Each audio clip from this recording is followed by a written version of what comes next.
I will start. I will put water on the pan, anyungu. I will put water and a fire with 3 stones, and I will ask each villager to on the WhatsApp group. We congratulated them and were very happy.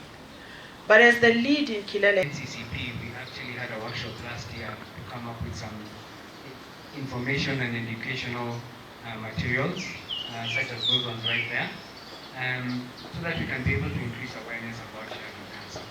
Dr. Joyce Frida. In charge of the 3rd pillar in the program, and the 3rd pillar is cancer treatment, palliative care, survivorship. So as Sydney has mentioned, we have technical working groups. The ministry does not work on its own. The Child Cancer Lead at the National Cancer Control Program. And she has also been very pivotal. And let's support it to the best way that we can. Then there's something also which I wanted to mention about NHIF. If there is anybody who has that ability to but you find NHIF is only paying 20. So there's a balance of around 5 sessions which the patient now caters for. But now if this one can be put in the policy and we have NHIF is covering all the... Even just to come and sit and talk with you. So we appreciate the work that you do. Now the next person I want to call is a very special partner.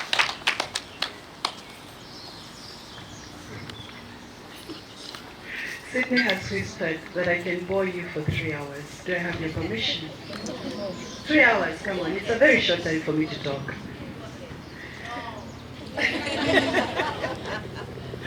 Good afternoon, everyone. It's just turned afternoon. And I think what he meant was 3 minutes. And I'll in the rain, that they may cry to God. That is faith. That one would surrender. Knowing we've walked a journey with Hope for Cancer Kids and with Sydney. And I must say, when you speak of people of action, Hope for Cancer Kids is an action-oriented organization. We've heard about generosity. Generosity of heart, generosity of spirit. We've heard about generosity. We went on many journeys. But the one journey that I want to remember is when Sydney said, "It shall come to pass," no matter if it's smaller than we had anticipated. We thought we would break our ground in all of us at all times. But there is one thing we can do. And when I was sitting there reflecting on all these things about faith, action, initiative whereby we are trying to increase the survival from 20% to 60%. And that is by 2030. So we have 6 years to go. And I believe, as Bella said, when you just bring in everything that you have, yeah, you bring so thank you very much for Cancer Kids and all the partners who supported you in this. And as a ministry, I can confidently say, you know, your emotions can be all over the place.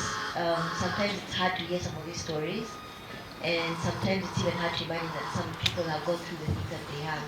But be able to support these caregivers and the children when they come to Nairobi. The larger vision is to actually have... We will not cure anyone. We will not deal with actual treatment, which was one of the things I struggled with.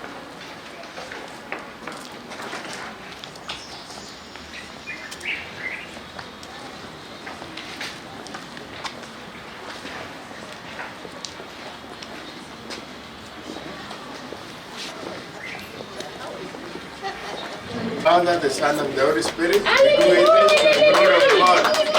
Amen. And now we declare that today's facility is officially Amen. Amen. So this is the lounge area. This is where, you know, we will receive our visitors. Like when you're coming to see the home, this is where you come in. When the weather is not great, they cannot worry about that. So the second group, you are going to the kitchen.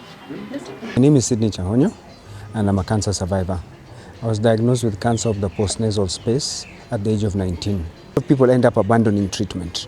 And what we are trying to do is capture some of these barriers and ensure that we find ways to tackle some of the challenges the parents face. So today I'm very proud to be launching the Hope House, One Hope House.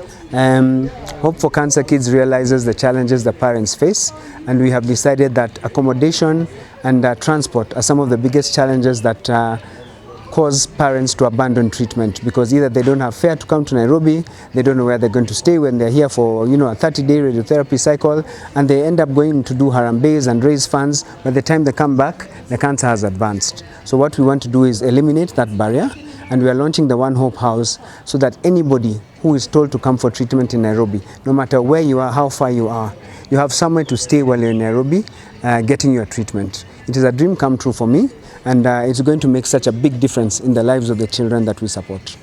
And cancer in children is very curable and very treatable. I was diagnosed at the age of 19. I did my chemotherapy, I did my radiotherapy, and I'm still standing.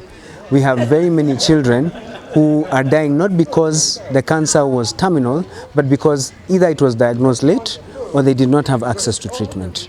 Right now in the Western world, in the US and the UK, for example, the survival rates are upwards of 90%, 80 to 90%. Here in Kenya and other low and middle income countries, survival rates are as low as 20%.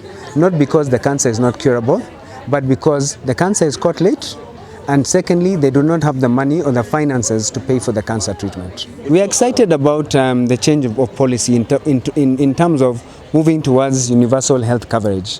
It is a big task, it is a daunting task. It is not something that can be achieved overnight or can be achieved just by the government or by one person.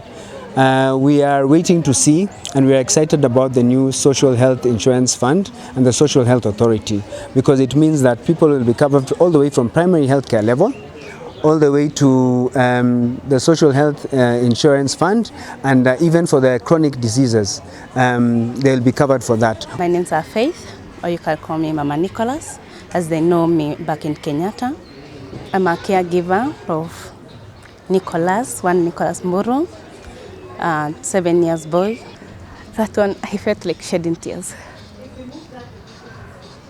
Affordability of cancer treatment in Kenya sometimes it depends, because there are times that they wanafika mahali they be like you have to go for bone marrow transplant, or you have to do some surgeries which are only available in India.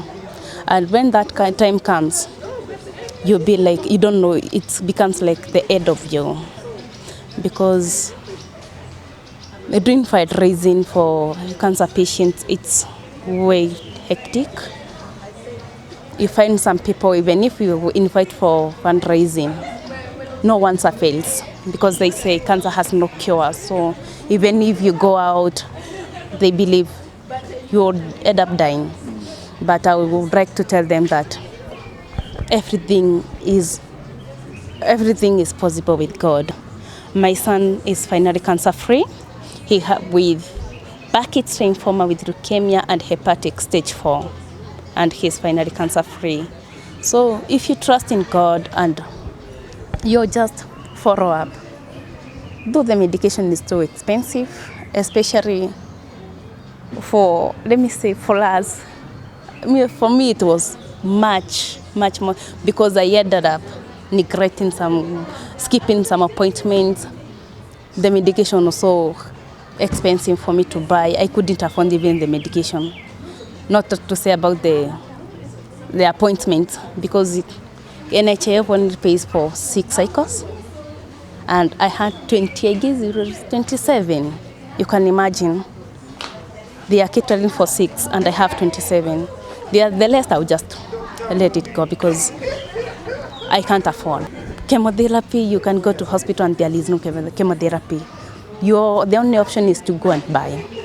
And buying them, they are way expensive. I don't think those who can afford them ni wachache sana. So I would like even for serikali to help him at least, hata kama ni NHIF inalipia ndawa mingi, si 6 tu peke yake, because ikilipa tu 6 inatuacha tu hanging na tunacho without option, not any other option but kuachana nayo tu. Yeah. My name is Dr. Joyfrida Chepchumba.